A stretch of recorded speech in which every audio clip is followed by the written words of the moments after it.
السلام علیکم ورحمۃ اللہ وبرکاتہ۔ ہومیوپیتھک ریمیڈیز میں خوش آمدید۔ آج ہم ذکر کرنے والے ہیں ہومیوپیتھی کے بانی، ہومیوپیتھی کی تاریخ کے وہ جنہوں نے ہومیوپیتھی کو ایجاد کیا، جو ان کے بانی ہیں ڈاکٹر سیموئل ہینیمن کے بارے میں۔ ڈاکٹر سیموئل ہینیمن، آج ہم ان کے بارے میں ذکر کریں گے۔ یہ بانی ہومیوپیتھی کہلاتے ہیں۔ ان سے پہلے تاریخی ہومیوپیتھی کے بارے میں ذرا جان لیں۔ ہومیوپیتھی ایک منظم طریقہ علاج ہے جو جسم میں موجود خود ساختہ طاقت یعنی سیلف ہیلنگ پاور، جسے ہم وائٹل فورس کے نام سے جانتے ہیں، کو متحرک کرتا ہے۔ انفرادیت کی بنیاد پر دی جانے والی ادویات کی طاقت بڑھی ہوئی ہوتی ہے اور اس میں مادی قوت بہت قلیل مقدار میں پائی جاتی ہے۔ یہی وجہ ہے کہ اسے ہاتھ مضمن امراض میں بہت مؤثر مفید طریقہ علاج مانا جاتا ہے۔ خاص طور پر مضمن امراض میں ہومیوپیتھی سے کامیابی کے ساتھ استفادہ حاصل کیا گیا ہے، اس لیے کہ یہ بہتر ہے۔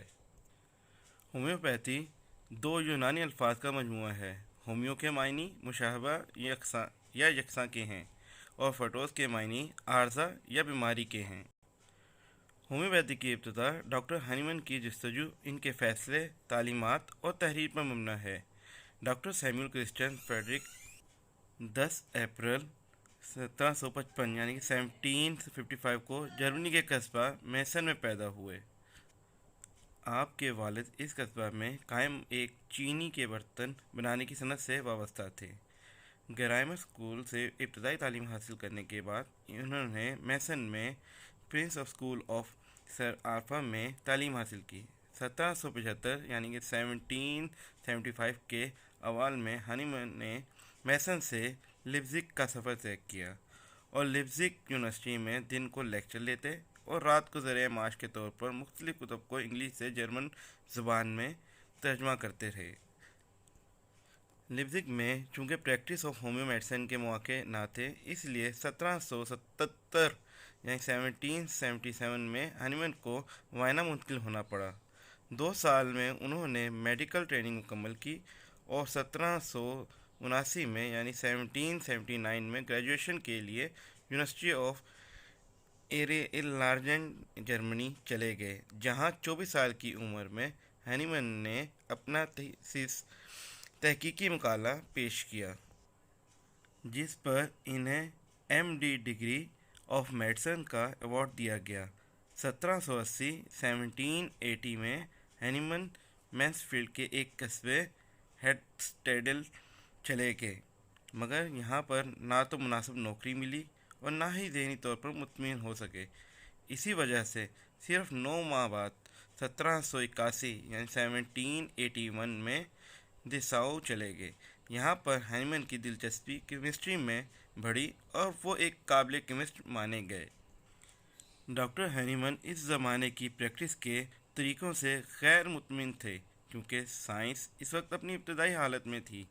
سائنسی فروغ جو کیمیائی، طبیعیات، فزیالوجی، علم البدن، طب کے کلینکل پریکٹس کے شعبوں میں دیکھا جائے شروع کیا گیا تھا۔ سائنسی تحقیق نہ ہونے کے باعث لوگ وہم اور وسوسوں کا شکار تھے۔ اس کے علاوہ اس زمانے میں جلاب آور ادویات ہجامہ یا کیے آور چیزوں سے علاج کیا جاتا تھا، جو کہ اکثر و بیشتر جان لیوا ثابت ہوتی تھیں۔ اس وجہ سے ہینیمن اس زمانے کے طبی طریقوں سے سخت ناراض تھے اور اس پر انہوں نے اپنی بہت سی پرجوش تحریریں لکھی ہیں، جن میں سنکھیا کے زہریلے اثرات، خفقان، صحت اور نفسیاتی علاج سرفہرست ہیں۔ 1781 میں انہوں نے ایک فارمیسی میں عملی فارماسیوٹیکل تربیت شروع کی، جس کا نام اپودیکی مہرن تھا۔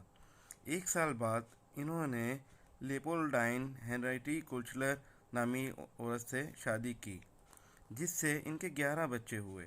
ہینیمن کی زندگی میں فیصلہ کن موڑ 1790 میں یعنی 1790 میں آیا، جب وہ ولیم کولن اسکاٹس مین کی کتاب میٹیریا میڈیکا کا تجربہ کر رہے تھے، جس میں ڈاکٹر کولن نے کونین کے معجلاتی اثر کے بارے میں لکھا تھا کہ اس کی کڑواہٹ اور تیز اثر کے باعث یہ معدے پر اثرات مرتب کرتی ہے اور ملیریا سے تحفظ فراہم کرتی ہے۔ ہینیمن اس بات سے متفق نہ ہوئے اور انہوں نے کئی تجربات کیے اور اس تجربے سے جرات مندانہ حاشیہ تحریر کیا، جس میں انہوں نے پورے دعوے سے لکھا تھا کہ تمام ایسے مرکبات جو سخت کرواہٹ اور تیز اثر کی خاصیت کے حامل ہوں، کم مقداروں میں اس چھال سے بھی زیادہ پر اثر ہوتے ہیں۔ ڈاکٹر ہینیمن نے کونین کھانا شروع کی، جس سے ملیریا کی علامات پیدا ہوئیں۔ شبہات دور ہوئے کہ کونین صرف ملیریا کی علامات پیدا کر سکتی ہے، اور اس کی تصدیق ہو گئی کہ ان مریضوں میں جو ملیریا میں مبتلا ہوں علامات دور کرنے کا باعث بھی بنتی ہیں، اور اس تحقیق میں سرگرداں ہو گئے کہ دوا کیسے کام کرتی ہے، اور اپنے ہم اثر معالجین اور افراد خانہ پر آزمائش کے نتیجے میں وہ اس بات پر متفق ہوئے کہ ادویاتی مادے جو بیماری کے علامات پیدا کرتے ہیں وہ بیمار فرد میں ان علامات کو دور کرنے کا باعث بھی ہوتے ہیں۔ اس نئے اصول کی دریافت کے بعد ہینیمن نے خود اپنے اوپر اور اپنے ہم اثر معالجین پر مختلف زہریلے اور ادویاتی تجربات کیے، اور ہر بار یہی نتیجہ سامنے آیا۔